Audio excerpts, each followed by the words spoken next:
La finca, pese a sus buenas comunicaciones, era de una discreción casi absoluta, como lo sigue siendo. Las construcciones están situadas convenientemente resguardadas por una frondosa arboleda que las aparta de la curiosidad de cuantos circulan junto a ella. El presidente pudo convocar allí sus consejos ministeriales, disponer de información de los distintos frentes y acudir a ciudades como Alicante, manteniendo una cierta imagen aparente de normalidad. El secreto del lugar no era ilimitado. Distintos jefes militares, como Matallana, Casado o Hidalgo de Cisneros, entre otros, acudieron allí a departir con Negrín.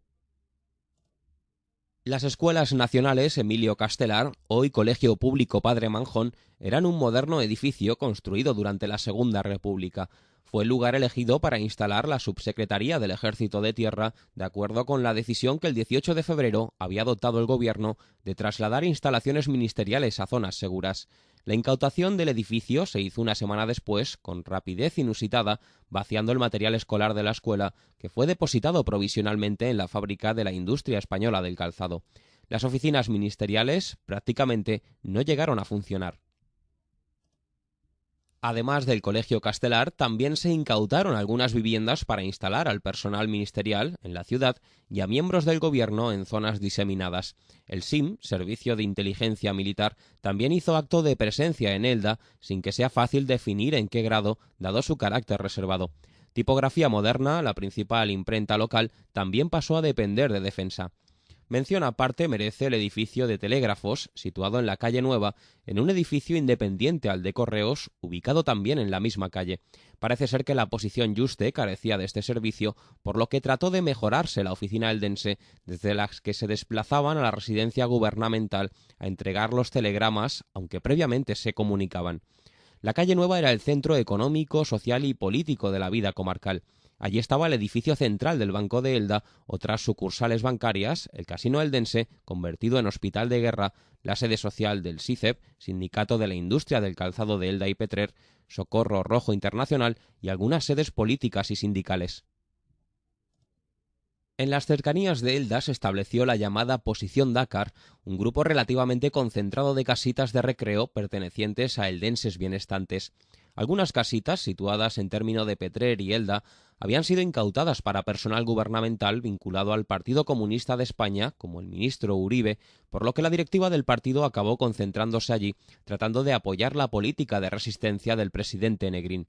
Allí estuvieron, entre otros, Stefanov, delegado del Comintern, Palmiro Togliatti, luego principal dirigente del comunismo italiano de posguerra, Dolores Ibarruri, Enrique Lister, Rafael Alberti, Juan Modesto, María Teresa León y otros muchos.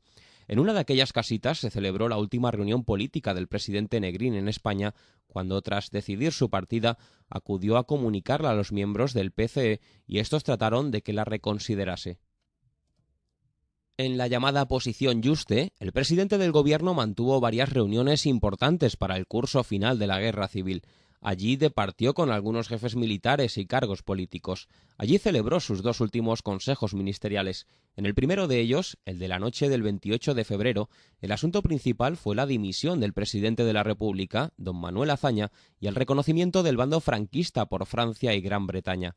Tras ambos hechos, se carecía de la primera autoridad legítima del Estado y resultaba imposible recibir el material militar soviético paralizado en Francia, imprescindible para continuar con un mínimo de garantías el curso de la guerra.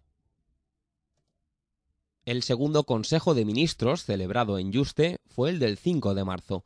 Entre ambos consejos se habían producido hechos importantes, como la reorganización del ejército, tratando de impedir su funcionamiento autónomo, ajeno al control del presidente del gobierno, y la rebelión de Cartagena, que llegó a dejar momentáneamente enclaves de la ciudad en manos de los rebeldes.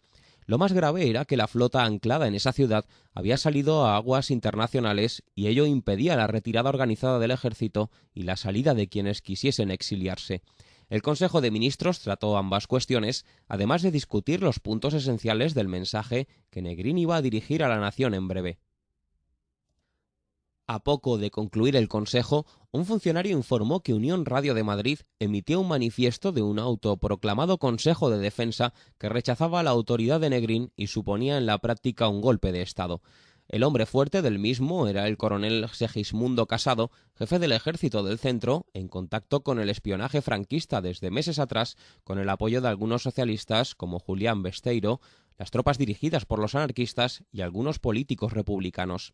En la práctica, con la flota en alta mar, es decir, sin posibilidad de organizar ninguna retirada ordenada, y con el levantamiento casadista, a Negrín solo le quedaban dos alternativas: salir de España o avivar una guerra civil en el seno del bando republicano. Tomada la decisión de abandonar España, el presidente Negrín ordena la salida por el pequeño aeródromo del Fondó de Monover. Seguramente lo hizo tras la detención del nuevo gobernador de Alicante, comunista, leal al presidente, por los partidarios del Consejo de Defensa. Salir desde Alicante podía resultar peligroso. El aeródromo del Fondó no había tenido ningún tipo de protagonismo relevante durante la Guerra Civil. Era un enorme llano de labor que había sido acondicionado para su nueva misión. Al cargo del mismo estuvieron durante toda la guerra un pequeño grupo de soldados. El Fondó era hasta entonces una pedanía agraria de jornaleros vinculados a fincas de terratenientes urbanos. En guerra se instaló la luz y el teléfono para servicio del campo de aviación y se construyó un pequeño refugio. También se acondicionó una antigua almazara para alojar a los soldados. La gente recuerda todavía el trasiego de coches del 6 de marzo de 1939. Cuando acabó la contienda, el servicio eléctrico y telefónico fue suprimido.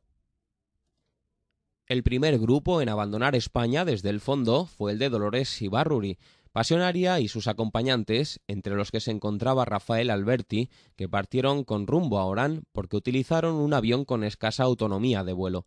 La decisión de la marcha de Pasionaria fue adoptada conjunta y rápidamente entre el Politburó comunista y el presidente Negrín, cuando éste visitó la posición Dácar para despedirse. Se trataba de impedir a toda costa la caída en manos enemigas de una mujer que se había convertido en símbolo internacional de la resistencia al fascismo. En aquellos últimos momentos, el control del campo de aviación fue asumido por Enrique List.